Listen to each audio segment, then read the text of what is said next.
Welcome to Health Bunker Podcast, and this is episode 12. My name's Dom, and today we have Clare Wilson back on the show, who's a nutritionist from Huddersfield, local to where me and my wife live and run our Health Bunker business.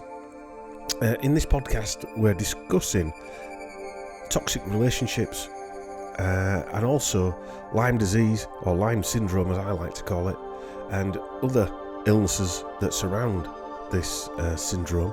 We're also going to discuss the benefits of vitamin C, the doses that we take, and the types of vitamin C you can take, and the types of treatments you can also have, i.e. vitamin C powder, etc, etc. So I hope you enjoy it. If you want to buy supplements, remember, use the discount code in the show notes. All right, welcome back. We're just recording another Health Bunker podcast. I think this is number 10 or 11. Anyway, I can't remember.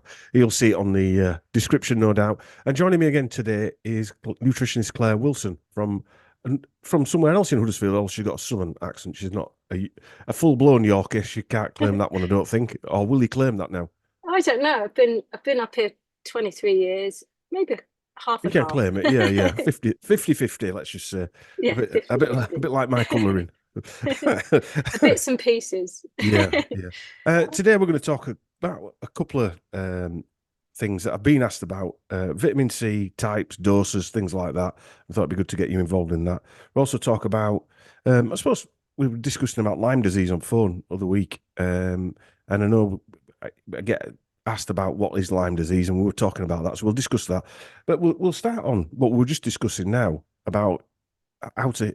It's more or less impossible to heal in a toxic environment, let alone whether your body or your system or terrain theory and all these other things are toxic. If you're in a toxic relationship, it's difficult to heal. We get people coming to the clinic who their other halves bring them, and they're not bought into the whole process, diet and everything. And also we get it the other way around, where the other half is bought into all the treatments and the diet, but the person who's ill isn't bought into it. So it does work both ways as well, which is that's even more odd. And I'm sure you see a lot of this, don't you? Yeah, I see a lot of it, and it really does affect how I can try and heal people, because if someone's in a toxic relationship, then especially with a narcissistic person, then their dopamine hits are up and down, so they're constantly kept in this like fight or flight situation, and when you're in that fight or flight, your body doesn't digest, it doesn't detoxify correctly, and you just can't heal. So it makes it very difficult for me to get that person to even realize they're in that situation, because they've been stuck in it for so long. Because when you're in a toxic relationship, 1 minute it can be great, and then the next minute it can be absolutely rock bottom and horrific. And when we're talking about relationships, it can be parental, it can be siblings, it can be other halves, it can be friends, it can be any sort of relationship. Yeah, or work even colleagues. colleagues. I've heard people that have, been so stressed at work because of somebody really toxic at work that it's actually caused their health to fail. And it takes that person, and working alongside me, because basically people become sick, and it's the whole system. It's like mental and emotional, it's physical toxicity on the body, it's external toxicity. So whatever we're eating, if we're not eating organic, whatever we're putting on our skin, the whole caboodle can cause this like toxicity in the body, where cancer can form, because cancer is the end result of the cells getting over toxic and then they mutate. So it's unpiecing that jigsaw puzzle, and I find a massive part of it, especially today, is the toxic relationship side, because we're living in such a stressful world, and people are flung into that fight or flight, and they're living in that constantly. So they don't actually feel, when I say to them, are you stressed? Are you stuck in that fight or flight? People don't even realize it, because they've been in it for such a long time. And part of the healing process is you may have to disconnect from those people that are toxic in your life, just so that you can get out of that situation, because you can get people out of the situation by using vagus nerve resets. There's an amazing acupuncture tool that I use at the moment from Dr. Berg, which I don't know how it works, but it does work on the vagus nerve.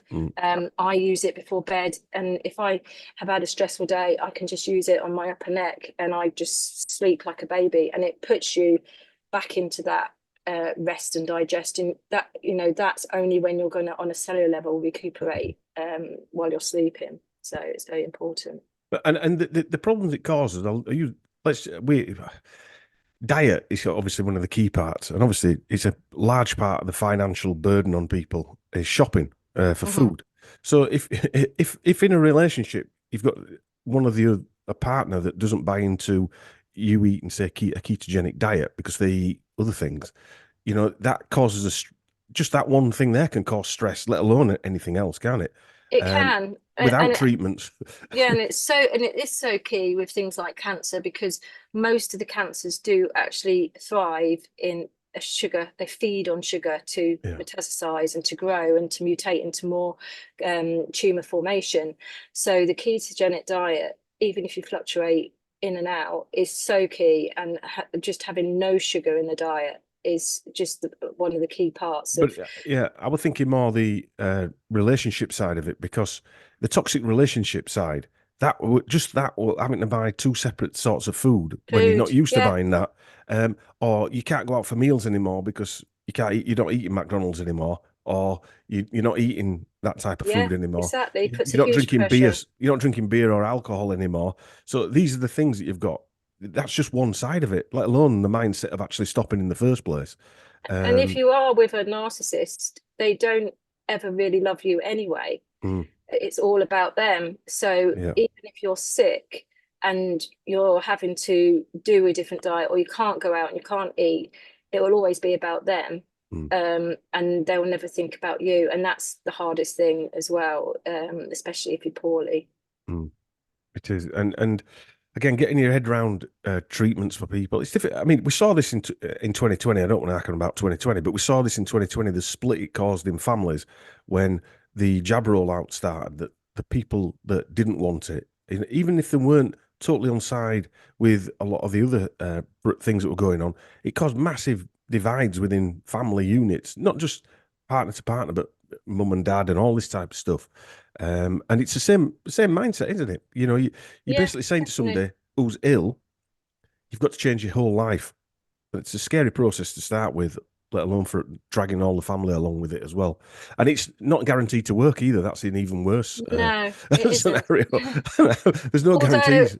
The combination of things tend to work. But I always say to people, a positive outlook is really, really important. Yes. So if you've got a serious disease or a serious illness or cancer or anything like that, it is so important to have positivity that you're going to get through it, because the mind is the most powerful tool to get well. It is the computer, you know, to the rest of your body. And if you keep telling yourself you're going to die, then it's sending out it through your neurons chemicals into your system that will make your body sicker. Yeah, so I'll run a scenario. When I was really bad with Lyme, I'm trying to think of a year now, say 2010, 11, 12, 13, 14, probably up to 16, 17. But anyway, around those times, every second, more or less, of every day, it felt like I was going to die. The thought process was, I'm not going to make it. This is going to happen. That's going to happen. The fight, got to talk about fight or flight. Yeah. I was the same when I was I know you were. Yeah. I'm just using my experience to say, this is the mental torture that caused you. And also those impulses that you're thinking, that thought process is happening constantly, repetitively. It just absolutely destroys you. It does. And you have this thing that's called, there's a doctor called Dr. Navarro, and he says about the cell danger response, and it gets you into a loop, and your cells are constantly then in this loop, and it causes what's called a cell danger response. So the cells then think your body's in danger, and they get stuck, a bit like fight or flight, but your cells get stuck in this cell danger response. And then it can be even harder then to break that, because they can get stuck in the cell danger response, and your body gets stuck then thinking it's going to stay sick. So, and there are ways to get out of that as well, but that's when the body's been sick for a very long time. Yes, well, the longer I left it, the worse obviously it got. But I was doing a lot of other. Fortunately, I was doing ozone, things like that, but not the IV ozone or IV vitamin C. I was taking oral vitamin C and doing ozone saunas. We'll come to that later on, but I think without that, I don't know. I don't know where I'd be, to be honest with you, without the infrared sauna and things like that to Yeah, help yeah, manage same. symptoms or day to day, just get some respite from certain things. But those impulses stopped after 3 ozone 10 pass treatments. Those anxieties stopped. And I mean, That just stopped. shows you how powerful it is at Yeah. clearing the blood system, isn't it, Yes. really? Yes. And I think the oxygen therapies are so good on a cellular level because your cells are what are really, you know, your mitochondria, your cell system Mm, are, when you've been sick a long time, are what needs that oxygen therapy. So that's why ozone, hyperbaric oxygen, I think, are massive key yeah. roles in helping the body recuperate when you're really, really sick. Yeah. Well, yeah. And it's interesting that uh, come on to after toxic relationships, which are quite a key thing. And I remember in the 2000s, going back to 2002, I decided I was going to do a bit of. I was quite a stressed guy. I had business, etc., etc. And I wanted to do some work on my thought process, if you like. Why I in getting involved in, I suppose, toxic relationships. Why? Mm-hmm. You know, why? Mm-hmm. Why? I'm always asking why. So I went to see this lady, quite by chance, my neighbour, who was a homeopathic nurse, or doctor, whatever we'll call them. I said, "Do you know anybody who does hypnosis?" She says, "Yeah, a friend of mine." So I went to see her. Didn't think anything of it. I didn't realise she was a clinical psychologist as well, and she was a clinical hypnotist. And she said, "What do you want to get out of this?" I said, "Well, what I want to get out of this is I want to know why I'm making decisions." Um, and she said, "You do realize if you go down this process, the people in your life now won't be in your life in another, whatever, 5, 10 years." And I started laughing. I said, "These people, I've known these people all my life," and they weren't. As soon as I realized what Yeah, I was had the causing, same. yeah, It's boundaries, isn't it? You mm, give off too much information to people if you're that sort of person, if you're giving empathic sort of person. And these people are very good predators. manipulators. Yeah, they are predators. Yeah, They're looking for your sort of person. They're working out what they can gain from you. It's all about them, and they work you out and they mirror what you want to see. yes, And now I'm the same as you. I did the same. And it's building sturdy boundaries in mm, place, mm. and recognizing the signs, because there were signs when I look back. Oh yeah, quite I went, blatantly. there were little, there weren't little red flags, there was big red flags. Fireworks. Yeah, yeah. Yeah, But you always, because you're an empathic person, you always make up excuses yes, for that person. And you're like, oh, it's because of this or it's because of that. yeah. Excuse number one. And then another red flag would come up and you make up another excuse. Mm, Um, and your gut intuition, you should always listen to it. There was yes, loads of times I found my gut intuition was like, oh, no, you know, yeah. blah, blah, blah. But I didn't listen to it. And so it was a big learning for me as well, with not letting these people It's a take difficult over. one because you're talking about friends, my business partner who I've been in business with for a long time.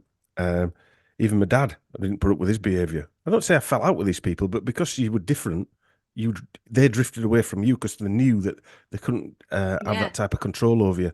Um, exactly. my partner at the time, who was totally narcissistic, but anyway. But what I'm trying to say is that these people you shouldn't be with around or whatever in the first place because you're Yeah, totally they drain opposite ends you. of the battery. Yeah, They're energy drainers. yeah. They will drain you of every bit of life force. Mm. Um, and I was with my husband, my ex-husband.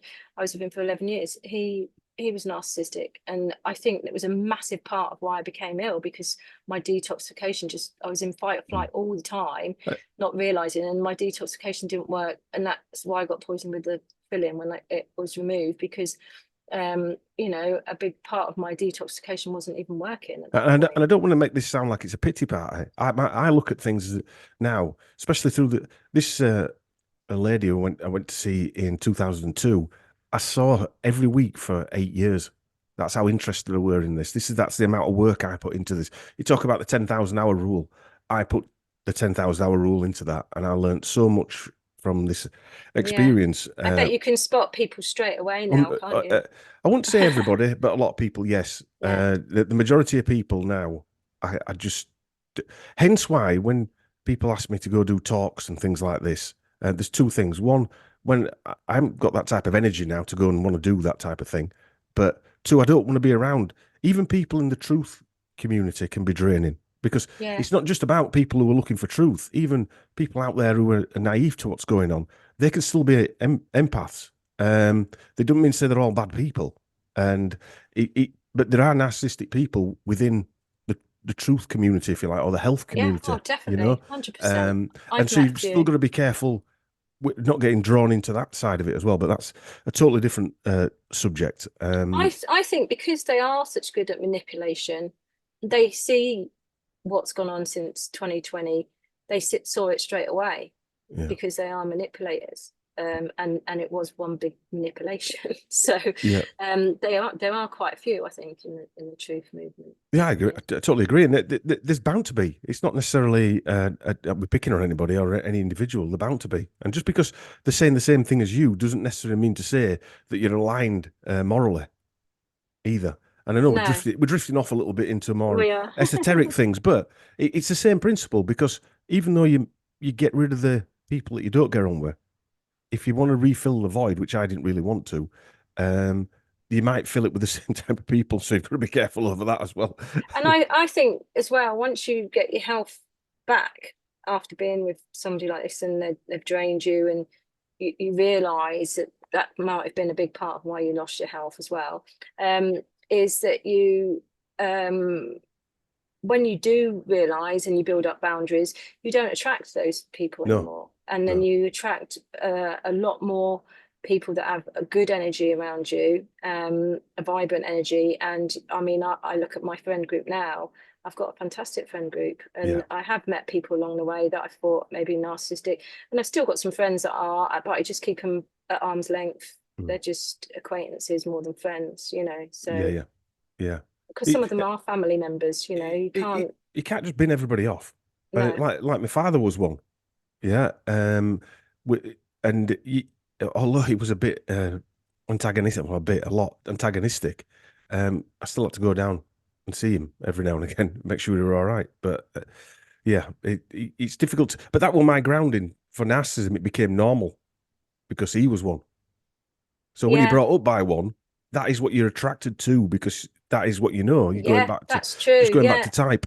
And just the way that you had to deal with the situation you had with a family member, you get used to acting that way, and then mm, it attracts others that are the same. mm, So yeah, then I'm like you, I had to learn by having a lot of therapy, how to build those strong boundaries, yeah, you know, and when you have those in place, you don't attract these people anymore.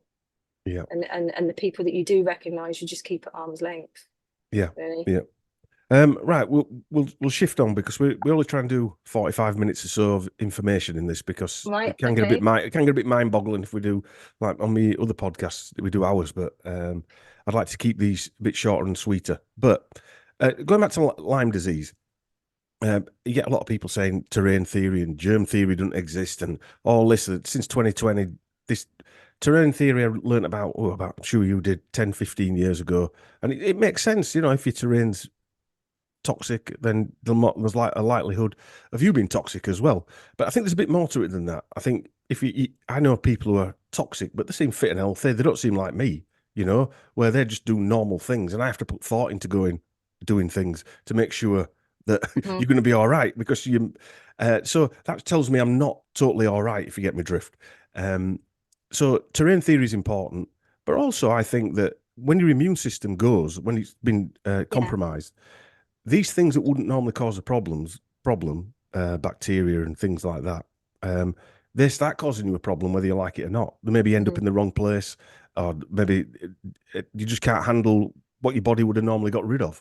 That's where I'm at on that one now. A lot of people will Yeah. probably disagree with me. That doesn't matter.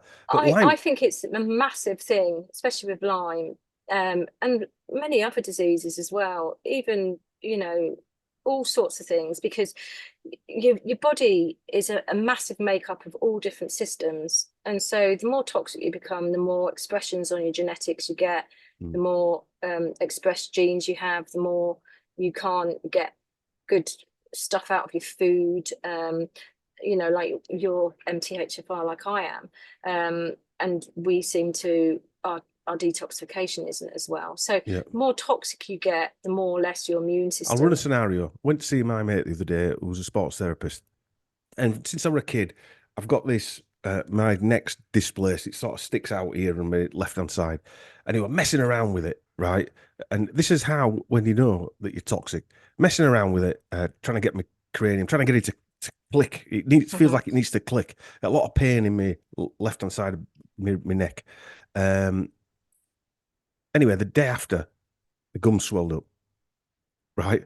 He's moved something. I felt like shit, right?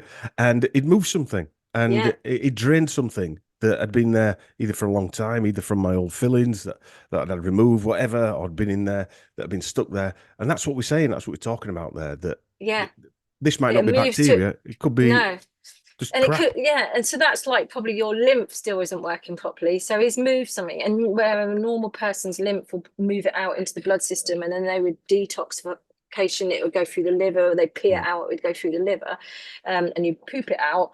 With you, it still got stuck up there because your lymph up there probably isn't as working as well as it should, and this is the problem that we get. And like you were saying, you know, some people show that they've got Lyme, they have bioresonance, and say, "Oh, I've got Lyme." It shows. Do you know what, Claire? I've had loads of people say to me, "I've shown up for Borrelia. I've got blah blah," and I'm saying, "Well, you've got no symptoms, so you've not really." I think most people show up for what? Well, I think they show up for Lyme.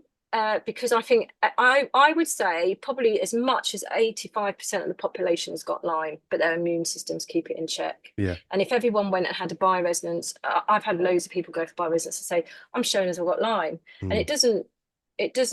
I don't get worried about it because they're not showing us having any symptoms, because it's the co-infections of Lyme, the bacterial infections that are what make you really sick, and so their immune system is probably still keeping those in check. And with you, yours happened shortly after you had traveling vaccinations. Exactly, in the early 2000s. So your vaccinations, we know that vaccinations actually do a bad job on your immune system, because they are actually working with your immune system. And so obviously you MTHFR, so your body couldn't assimilate the toxins out of the vaccine out of your body. So your immune system probably completely dropped. Because you had Lyme inside of you, your body couldn't fight it then, because all the co-infections started to come out, and your body then was in a bit of a state, and that's why it came out. And that's what I think happens to most people that have got Lyme.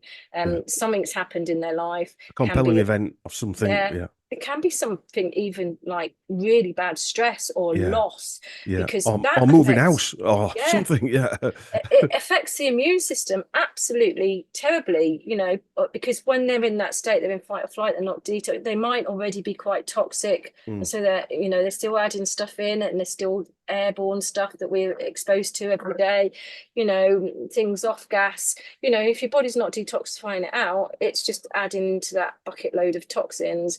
And then your immune system flummox, and then you can get Lyme. So there's loads and loads of different ways, you know, that the body reacts. And this is why I say toxicity comes in many forms, like mental and emotional, and, you know, what you put on your skin. People don't realize that, you know, their facial cream or their skin cleanser or what they brush their teeth with, you know, contains so many different chemicals. And all these things, the skin is actually the biggest organ of the body. It's an organ, and it's got a huge surface, and whatever you put on your skin actually goes into your body. And a lot of stuff that we use, I say 99% of things that you buy in the supermarket, shower gels, are all really toxic to your body.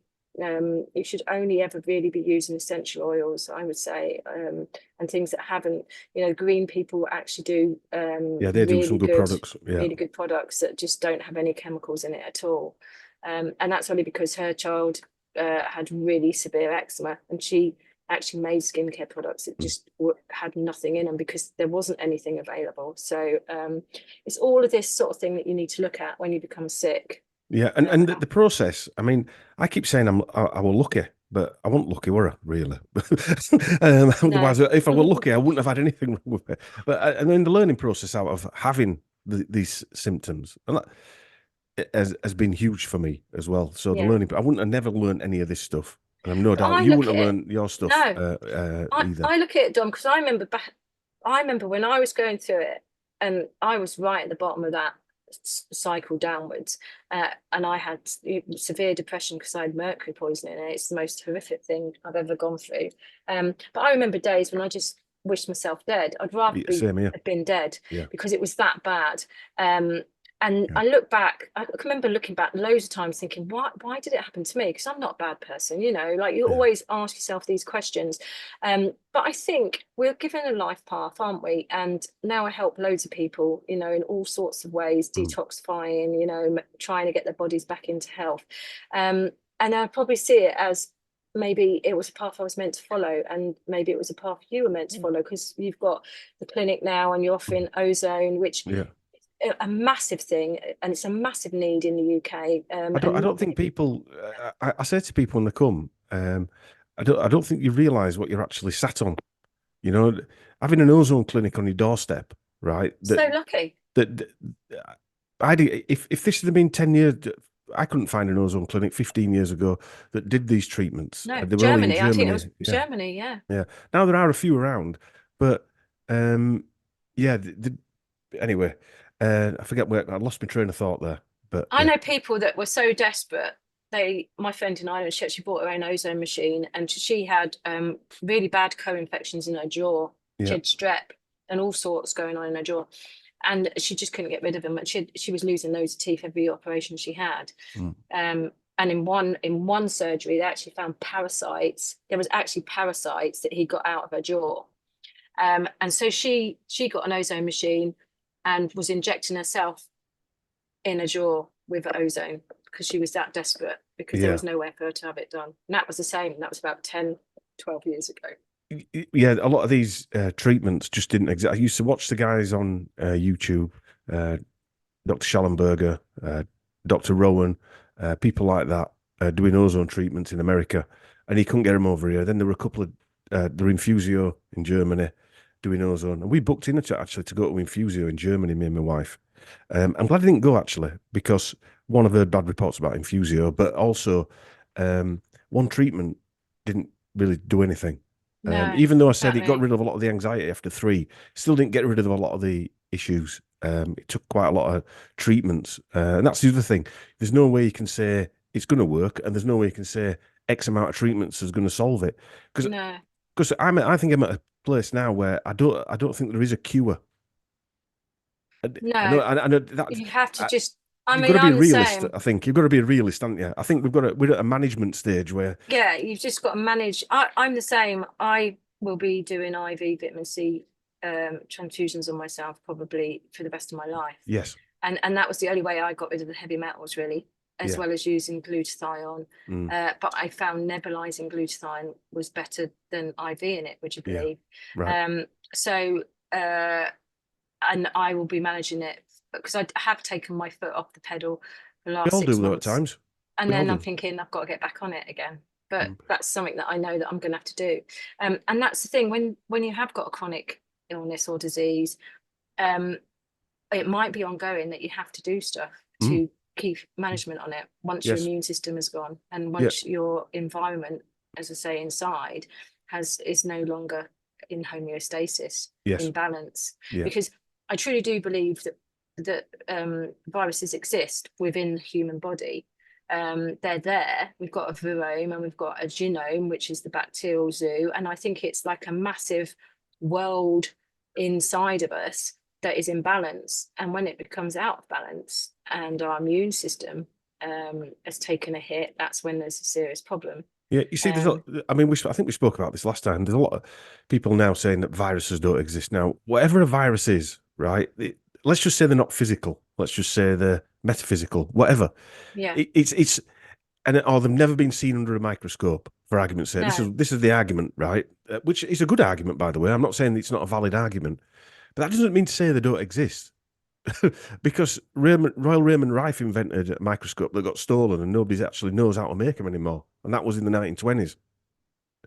that's crazy. Yeah, and the Rife frequencies. I was saying Life this on a podcast. frequencies, yeah. Yeah, well, Royal Raymond Rife had all his equipment confiscated by American whatever FBI. I don't think we were the FBI at that point, but in the 1920s, he had it all confiscated, all the patents taken off him, I know, because and then burnt down. I bought a spooky two, is it called? I've Yeah, still got Spooky it in 2, the yeah. cupboard. Yeah. I found it really hard. Is that Hulda Clark? Is it Hulda Clark? No, It's a different one, isn't it? Hers is yeah, the and you can get like a new thing for it. And yeah. I would like to get it working actually, because you can change frequencies in your home. I've got a And massive so book of frequencies like that at home. I think Thousands of them in. yeah, I think it's important. I think there is definitely manipulation of frequencies. 100%. And if you can keep the frequencies, and what I like about the spooky is you can take a bit of your DNA, whether it be hair or skin, from each member of your family and put it into the spooky. And then it will make the frequency in the home protective for all of those people that are in the home. But it's just really complicated how it works. Yeah, well, It's I actually think that because the frequencies are, because Raymond Rife did all his work in the 1910s, 20s type of thing, and they were all stolen. A lot of them are copies of copies of copies, so nobody actually can remember the exact, or nobody's got an actual record of what his exact frequencies are. So they give you a range of frequencies as opposed to the exact So I think, anyway, nobody's actually done the research that he did. But bear in mind, that's over 100 years ago. But again, we're talking about, so we had two. I've got two. I suppose they're called lasers. They're called quantum lasers, and they have frequencies that you can load in and pre-program. They've got pre-programmed ones, and you can do manual frequencies as well. Yeah, they're meant to be very good, aren't they? They are very good, yeah. Yeah, really good. Well, there's a few things that you see them work on, like say stomach issues, parasites, things like that. They're very good on that. Even down to they've got a still point. Well, not setting. You put them on your adrenal glands, and it's like meditation. It takes you into a meditation state. Really? Yeah. Yeah, because your adrenals, when you get stressed, they're the first things. Exactly. That cause an issue. And I get loads of people saying to me, "Oh, I feel really fatigued lately," and if it wasn't for my coffee, and I say, "Well, hold there," because coffee is when you're starting to go in, when you go into stress, and say you've had a few nights where you haven't had good sleep, and then you head for the coffee. You're heading for the coffee every day. It can severely tax your adrenals, and then you can have adrenal fatigue. Yes. And the adrenals, need huge amounts of vitamin C, would you believe? Loads and loads of vitamin C. And we don't get enough of that in our diet or with what we eat, because our soils are depleted. So, and that's where it becomes a necessity to take vitamin C on a daily basis as well. So, but I do believe that people's, the reason why people haven't got the balance in their body now is one massive thing that I've done a lot of research on recently is glyphosate. And the glyphosate works on a pathway in your gut, which destroys some of your good flora, and it makes your gut leaky. And so I think a lot of toxicity now that we are getting from our external environment, through our food, through pesticides, goes through our gut and it leaks straight into our blood system. And whether that's been done on purpose, I don't know, but I know what my money's on. It's a massive big problem is glyphosate, and then that affects the immune system. So this comes back to that again, germ versus terrain theory, for argument's sake. Most people's terrains, and in our country especially, are compromised to a certain point, some more than others. And so that terrain theory, which is still a theory, is really, you've got to wipe that off the slate, because everyone's compromised. Yeah, everybody. And so nobody's terrain is perfect. Yeah, some people feel better than others, for argument's sake, but nobody's terrain's perfect. So there is no terrain theory versus germ theory. Also, if germs are getting into areas, you've got leaky gut and they're getting into areas where they shouldn't be, let's just say bacteria, is getting into areas. So your gut can handle the bacteria, but if it gets into other areas, it can't. No, and it'll get into your blood system, and then it can move into your brain. And they have actually found in the glial cells of the brain bacteria. And so they've got proof now that bacteria doesn't just stay in the body, it actually does move around. But the argument to germ theory is that bacteria shows up to heal the body, doesn't it? That's what. Yeah. So for instance, the argument is that if there's a fire, you don't arrest all the firemen because they're trying to put the fire out, which is basically what antibiotics do to bacteria. Yeah, antibiotics are absolutely so damaging. And so many people I have that take antibiotics for things that they shouldn't even take. I mean, antibiotics now should only be used life and death, I think. I agree with. You know, we've got so many there's no need, is there? antibacterial resistant bacteria, which you know is terrible, and that most, you know, this is what people die from. And sepsis is a massive problem that seems to be cascading as well, and we didn't have that. So that's since something happened in 2021. Yeah, I don't know what it was, but something strange happened, something odd happened in 2021. But just finishing off on Lyme disease, I'm going to do a full thing on Lyme disease, not because I want everybody to know, oh, Dom had Lyme disease, more the fact that if you were going to invent a weapon that destroyed someone silently, I'd say I'd call it Lyme syndrome, not Lyme disease.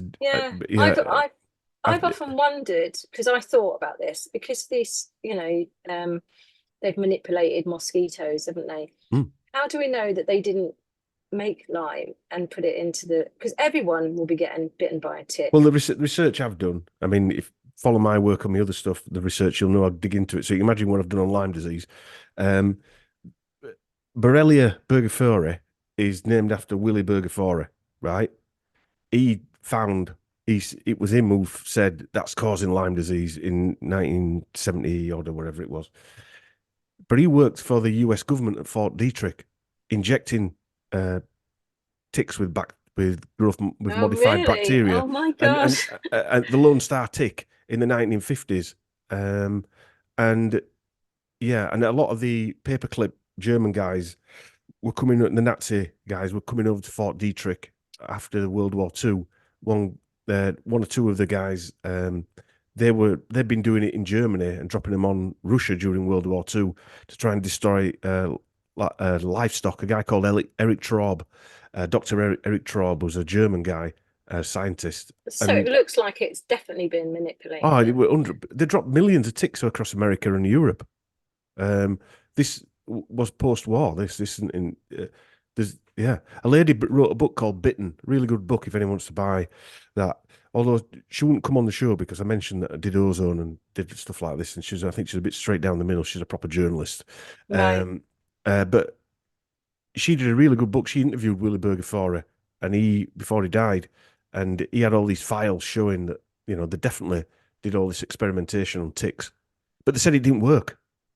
And as we know, they do say stuff don't work when they actually do work. Yeah, because all these things didn't seem to be here before the 70s, did they? So late 60s when they started really happening. When it happened, because it was being worked. There was an island across from Connecticut called Plum Island. They were doing all sorts. They were an animal research center in America, doing all sorts of research on animals and what have you. And they think a lot of these deer and the birds escaped and swam across to the mainland with these ticks attached to them. Wow.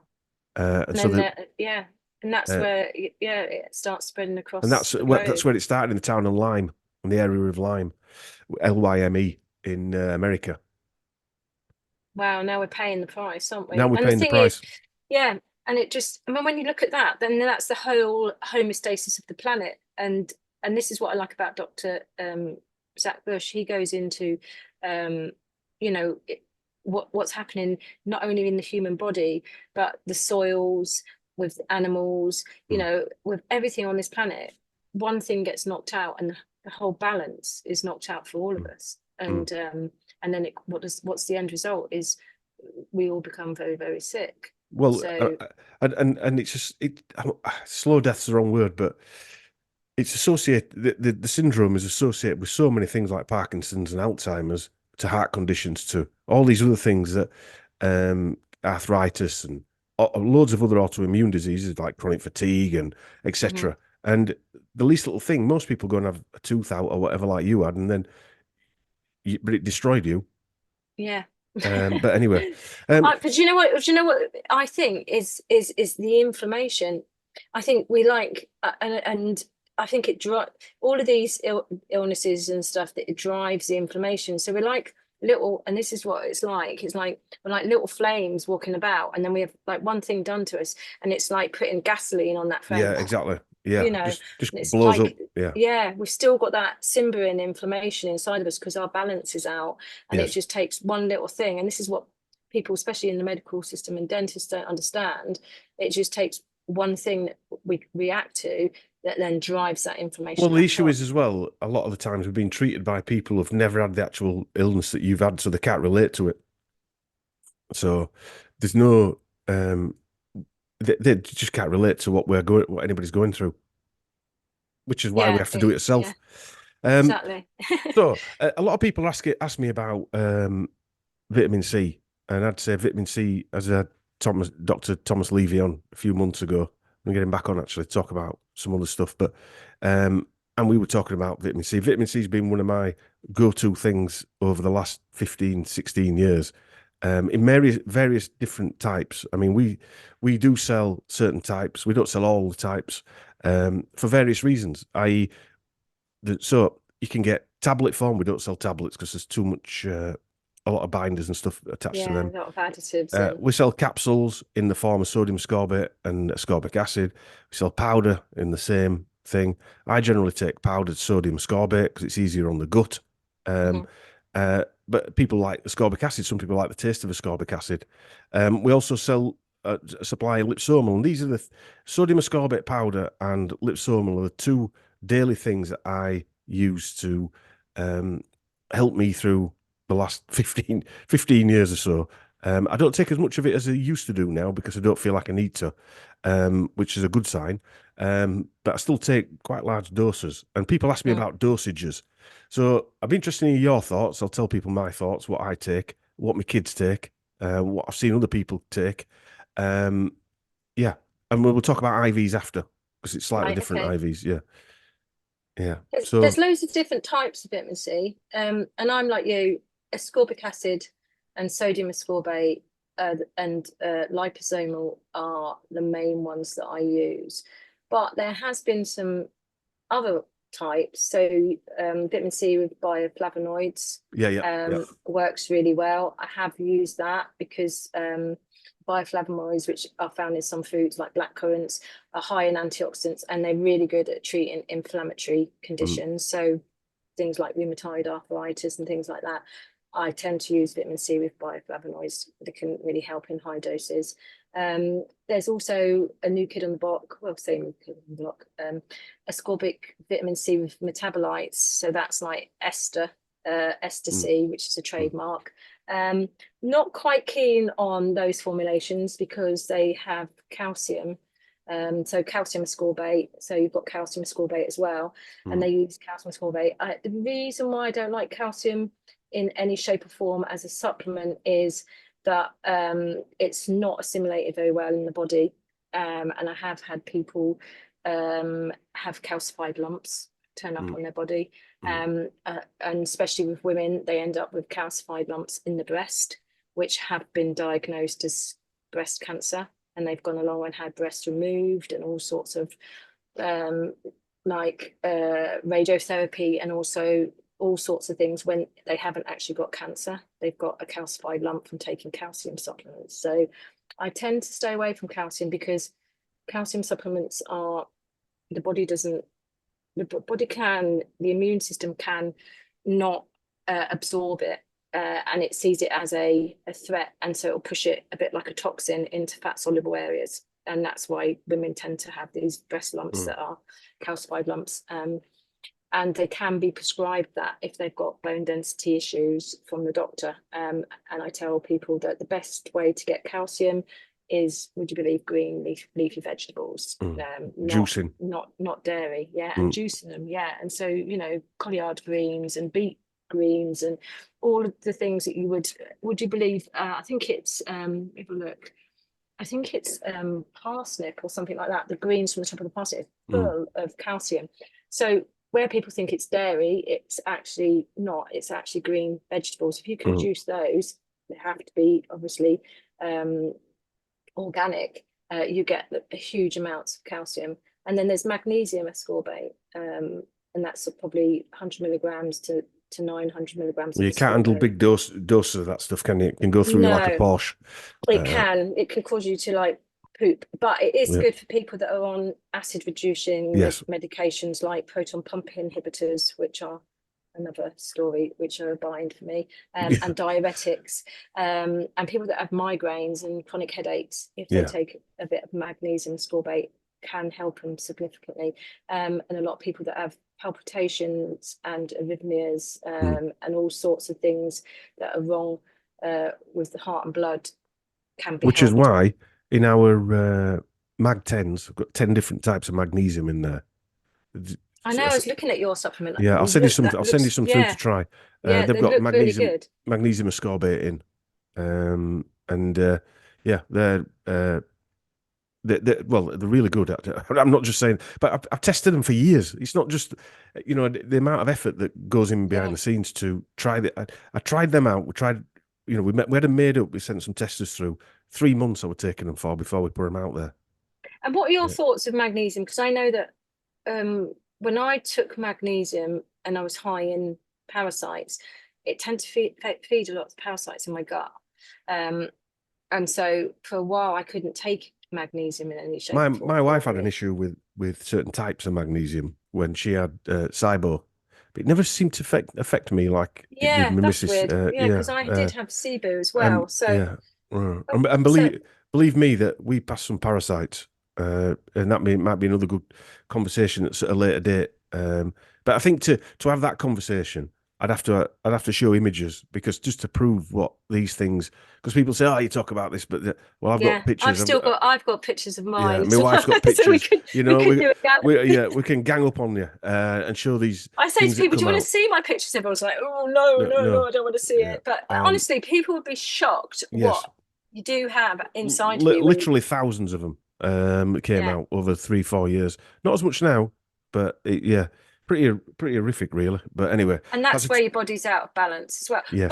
But also, I'd like to say to people is it does show a sign of high heavy metals, and if you didn't have those parasites, you never do a parasite cleanse before a huge heavy metal detox, because some of those parasites are actually saving you from being poisoned terribly by the heavy metals. Yeah, because aircraft carriers, they carry all this crap around with them, don't they? Yeah, they cloak the heavy metals, and in theory, the candida and the parasites are actually saving your life from being severely. Which is an odd state of affairs, isn't it? Considering really that they're actually draining you as well at the same time. Yeah, exactly. We actually noticed that when you were getting rid of parasites, because we've been doing a lot of detoxing, when we're getting rid of parasites, you did feel a bit grim. You knew these things were leaving you, and they didn't want to go. They do emit some nasty stuff, don't they, Lily? They do. They're nasty little critters. But doses, right? So I'll use myself as an example, because I had bad respiratory issues, which I had before I went down with Lyme disease. Whether it's part of it and I've had it forever, I don't know. But like nose running blocked, but terrible sneezing, sinuses, all the normal stuff, and also feeling like shit. Right? I was taking 3 to 4 teaspoons of vitamin C, depending on how bad I was, every day, over a day, to the point where I'd have a 250 ml water and sodium ascorbate at the side of my bed in case I woke up feeling crap in the middle of the night. That, for about 10 years, that's not, it's only the last 2 years that I haven't had that at the side of my bed. How mad's that? And that's because of the IVs that we've been doing. But depending on how bad you are, you can handle more vitamin C, is what I'm trying to say. It's a use or lose. Some people can handle it better than others as well. On top of that, some people, even if they are in a bad state, still can't handle it that well. But if you started off, if I started off, I'd start with half a teaspoon in about 250 mils of water. After food, down it, see how you get on. If it don't make you go to the toilet, up it. Yeah. In the next morning, and then move on and start upping it slowly. Don't just jump in with both feet and try and have loads of teaspoons. You've got to experiment because everyone's different. That's what I've found with different people. What I think people don't realise is the human. I think humans once had the ability to make vitamin C, because most mammals on this planet make huge amounts of vitamin C when they become poorly. Yeah. But somewhere along the line, they reckon a genetic mutation occurred in the, I think it's called I did write it down, the L-glucan lactone oxidase gene. So we lost the capacity over time to make it when Or we it were were taken sick. off us. So there's exceptions. There's humans, monkeys, guinea pigs, and some bats and birds and fish species now no longer make vitamin C when they become sick. And apparently a giant rat in South America. Oh, is it? Yeah. I don't know I forget what it's called now, but yeah. I'm not sure what happened and why we lost that why that genetic mutation happened. But when we do become sick, we need huge amounts of vitamin C, and we need amounts of vitamin C to keep us well, which should be taken in our food. But because of the soil depletion that we have, we just can't get enough of it in our food. So I'll tell you what the recommended daily recommendations are for vitamin C is 90 milligrams per day for men and 75 milligrams per day for women.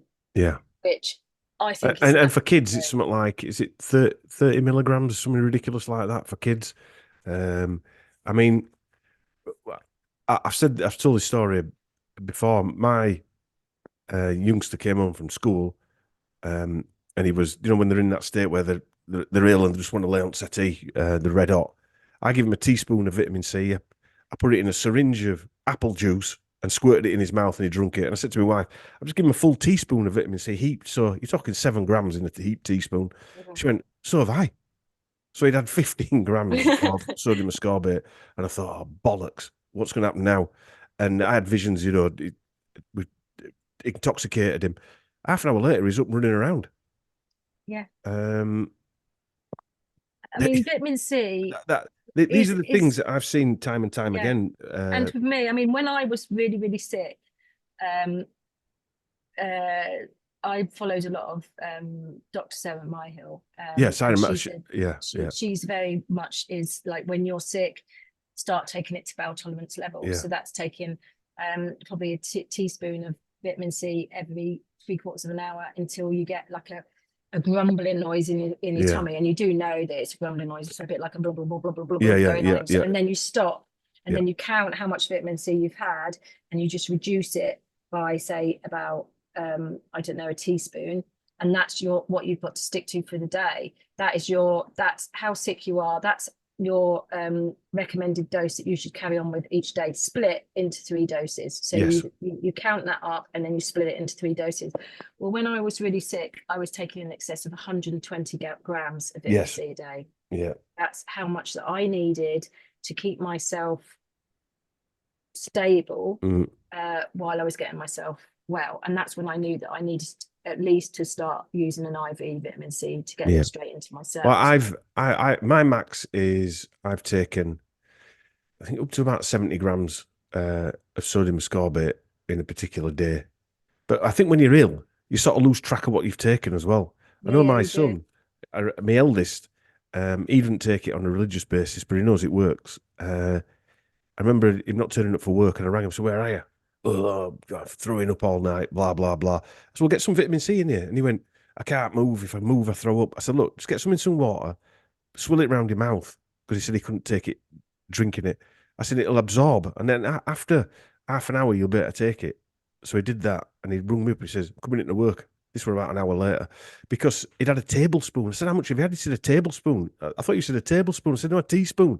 I said, has it not eat your gut? And he went, no. So he'd had a tablespoon, which... and fully absorbed it, because his body is like, And if you think about it, we would have not had that mutation, and our bodies, if you look at dogs, for instance, when dogs get sick, well, dogs can eat all sorts, can't they? I mean, I know when my dog was a puppy, he would eat all sorts of stuff. He would eat, I don't know, sheep's poo and you name it. I'd be like, oh my God, how come he's not sick? Because dogs produce excessive amounts of vitamin C. and so they very rarely get sick. That's why they can eat raw meat and all sorts of things, because they're the way they make vitamin C is huge amounts. And so this is what I say to people: when you do get sick, you need huge amounts, but we also need a fair bit to keep ourselves healthy anyway. And I looked at, let me find my paperwork, deficiencies of vitamin C. So there's been some studies. So if you look, there was a 2004 study that 14% of males and 10% of females were extremely vitamin C deficient. And they did a test, and 6% of the kids aged 12 to 17 had insufficient levels. 17% of males 25 to 64 were very deficient, and 12% of the females had really bad low blood serum levels.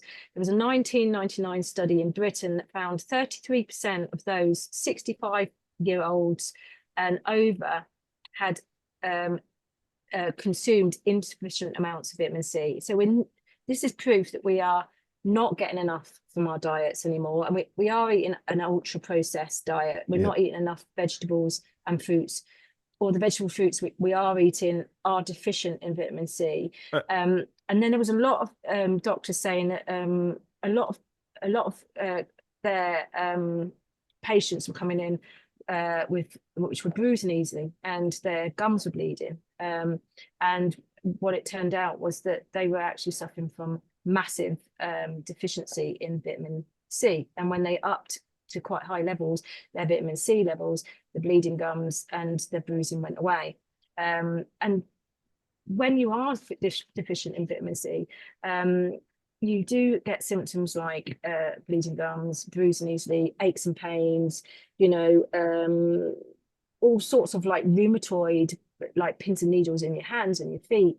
And I get quite a few people coming to me and saying, "Oh, I don't know what's wrong with me," and that will drive inflammation in the body. So I say to people, it's really, really, really important to have vitamin C every single day. And I advise people to take 12 grams of vitamin C, split in 3 doses as a starting factor. If you're healthy, 12 grams of vitamin C. We're talking about adult here. I'd say adult, 15 and above, or 12 and above. What would you say? Yeah, say 15, 16. My youngest, who's 13 now, he takes at least probably 10 grams every day. And people ask me, well, what about my kids and stuff like that? The way I look at this is from just going on those figures that you said, what the government advises, 60 milligrams for an adult, etc. Yeah, it's just ridiculous. That was set out going back into whatever 1900 when people were getting scurvy, and also there weren't the chemicals or the radiation caused by EMFs and stuff like that around. And that's true. That they will stop you getting scurvy, those amounts, but they will not keep you healthy. Or they would have stopped you getting scurvy then. What happens if we actually need 10 or 12 grams a day now to have that balance of what 60 milligrams did, But also, I think our bodies are hugely under oxidative stress. So that's where you've got excess oxidation in the cells because of how toxic our environment has become inside and external that we're exposed to. And the recommended doses, if you look back then, for smokers were 400% likely to be deficient due to excess oxidation. So if you smoke, you have got that excess oxidation in the cells and oxidative stress because you're polluting yourself with tobacco smoke internally. And so if you think now our environment is highly polluted, we need these huge amounts of vitamin C because most of us have got this oxidative stress going on in our cells on a cellular level on a daily basis without even knowing about it. And it's that oxidative stress that drives that inflammation, that drives those diseases and autoimmune and all these things that people are getting now. It's almost like it drives that flame. I say to people, if you look at everybody, say there was 100 people in the room, if you look at all these people, they're all got different levels of inflammation in the body. And I say to people, so some people have got they're big flames walking around, and some people they're little flames walking around. And more, if they're exposed to things in their environment, it's like putting gasoline on that flame. So the people with the big flames will, they'll go up in this massive flame, and they will have things like autoimmune and rheumatoid arthritis. And just by taking decent amounts of vitamin C every day, you are less likely to accumulate autoimmune and things that are going I've on. got a book upstairs. I forget who it was researched done in I think the 70s or 80s, and it showed that if people took the right amounts of vitamin C, I'll say the right amounts for them, based on what Sarah Mile, that process, which is the one I used. You take a load of it, see when your guts start rumbling, that's the amount you can handle. You split it into 3 doses. Doses That's and where I carry on start. taking that. And Yeah, you and take that's what I that say over. to people. Yeah. So it just to recap that, what Claire was saying there is, let's just say you had 3 teaspoons, not all at once, 3 teaspoons within 5-6 hours, and your gut started rumbling. You felt like you needed to go to loo. That's the amount that you should be taking.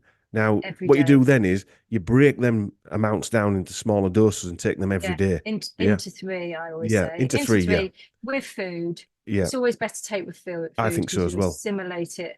And also, if you're taking ascorbic acid, it can be quite acidic.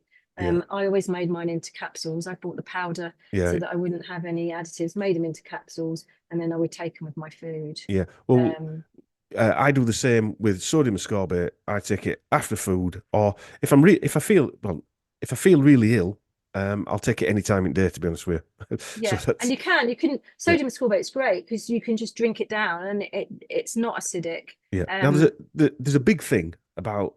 Sorry to cut you off there, but that's right. I'm just watching time here as well. I always said we were going to do half an hour. We're doing an hour nearly already, but. It's always a way. Absorption rates, people always ask me, and the different types. So we talked about powder, sodium ascorbate, ascorbic acid, and the different types of powders you can get. But I stick to sodium ascorbate. I've got friends that won't have anything else than ascorbic acid. It doesn't matter what it is, as long as you're taking one of the other. Anyway, liposomal or lipsomal, whatever we want to say it, is a different type that is made up of different components as well as vitamin C. I won't go into the components because there's different types of components people use, but it's much more bioavailable from an absorption level. However, I always say this to people, that if your gut needs it and you're absorbing it very quick, it'll bypass your gut and absorb and you won't get the benefits. You need all of it, is what I'm trying to say. You need the sodium ascorbate because that passes all the way through your digestive system, and you need this liposomal because that absorbs into other areas of your body that the sodium ascorbate won't get to, because you're only ever going to absorb about 10% of that maximum if your body's working to full effect. But then you've got IV. Now, I view IV like this. It goes into your blood, so your absorption rate's 100%. However, it's got to assimilate through your body then. So it's never going to get to the far reaches of where you need it. No, I think you do need all 3. And it's weird because liposomal works. I'll just explain to people, because people think, well, what's the difference with liposomal? Liposomal has been encapsulated in a liposome. So basically, it's got a fat soluble outer area. So what it does is it doesn't go through digestion. So when it reaches the top of your stomach, before you digest, it is absorbed through the fat soluble membrane, and it goes straight into the blood system. And that's why you get more from liposomal vitamin C straight into the blood system, but not through the gut. The good thing with ascorbic acid and sodium ascorbate, especially ascorbic acid, is some people have a fermenting gut.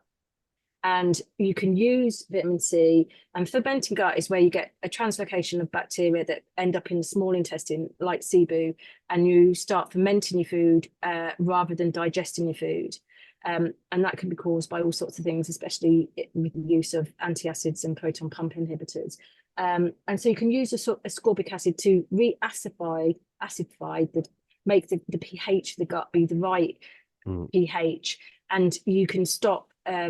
By doing that, you've got like a little trapdoor, which is from your large intestine to small intestine, and then that manages to work well again, and you can get rid of the translocation of bacteria. And so there's loads of different things that vitamin C can help with. And obviously, if you take liposomal, that's not going to help with that sort of problem. And then you've got IV, which goes straight into the cells. But after doing a lot of research, liposomal vitamin C and IV vitamin C work totally different in the cellular system. And so people are saying you could take a box of that and it's like having an IV. Is it? No. It's totally different, because from my experience, I've got different results from each of them. So it can't be the same. And so when someone's super, super sick, I say all three is best. Yes, So taking to 100%. bowel tolerance, Yeah, I going call down it and covering all having, bases.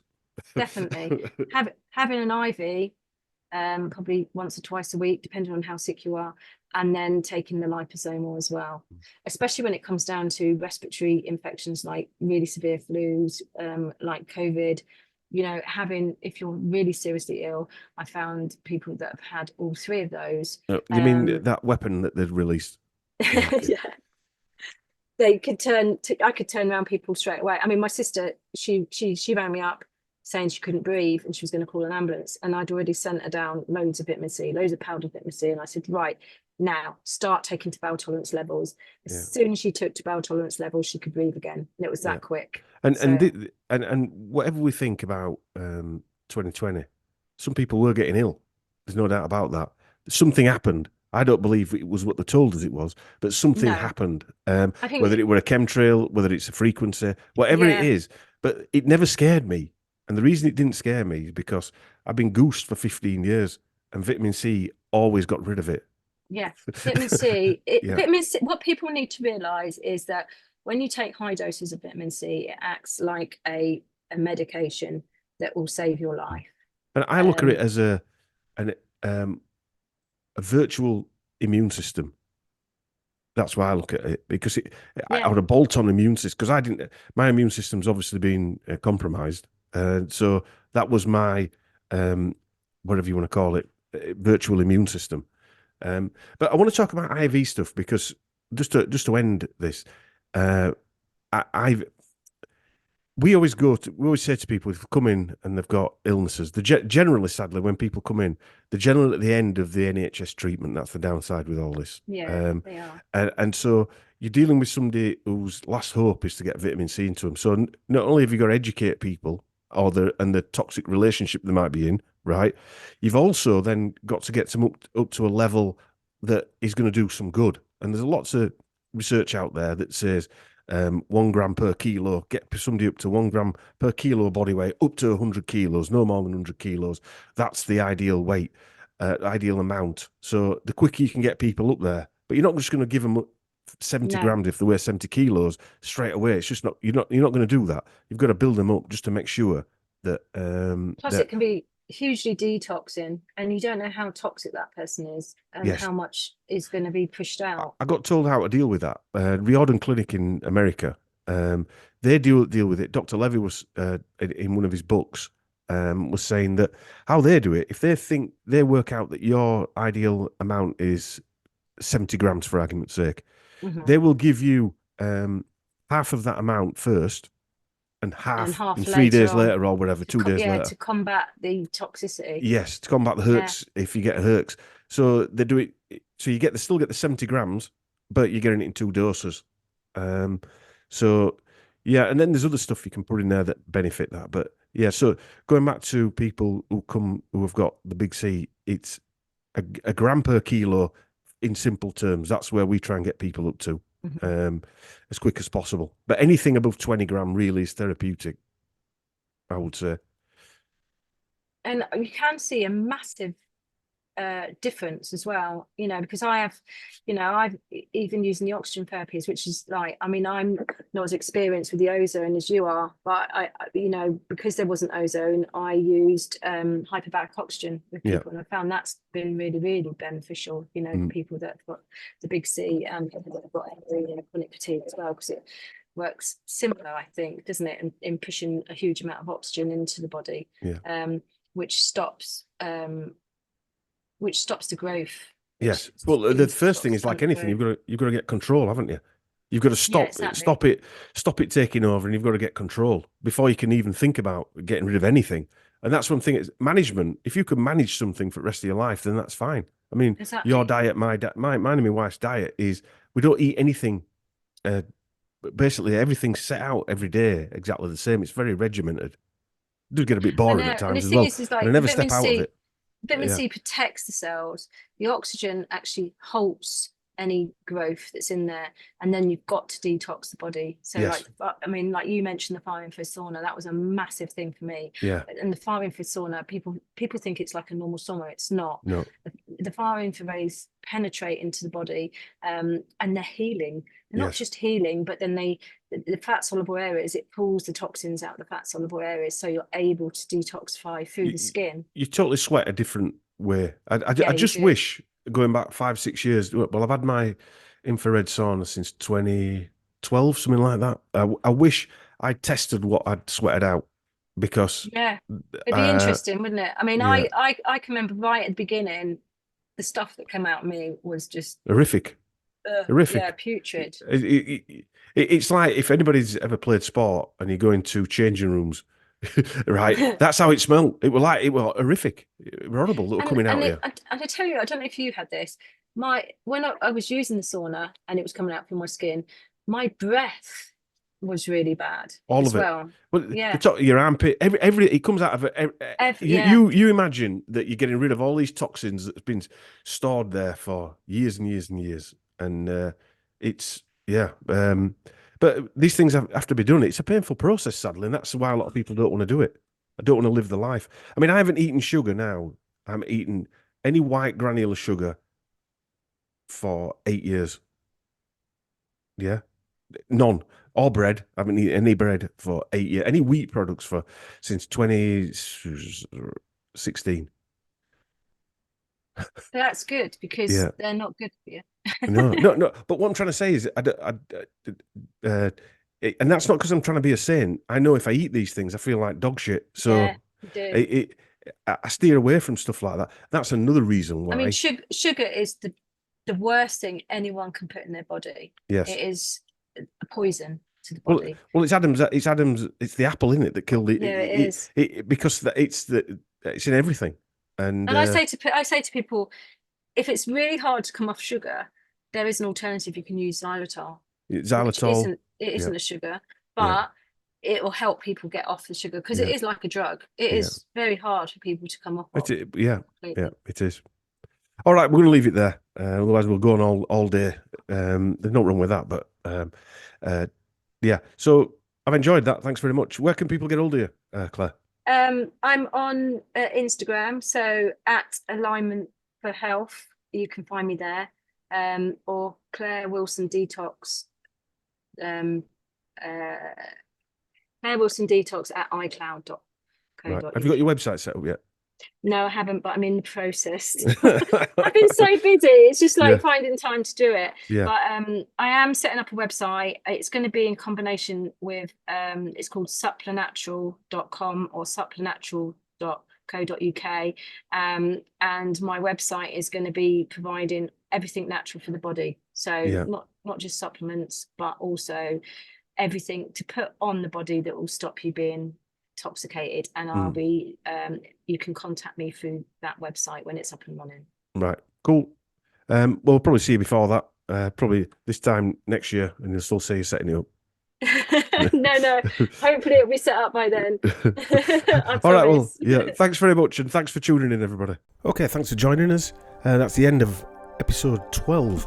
We'll try and make these a weekly occurrence after the summer, because I really enjoy talking about this health stuff, and I hope you do. Let me know if you do. Let me know if there's any subjects you want us to cover. We'll try and get people on who can cover these subjects for you. I'll try and get this out on YouTube, because we weren't talking about anything that bad, I don't think, but we'll see. Thanks very much for tuning in. I will see you next time.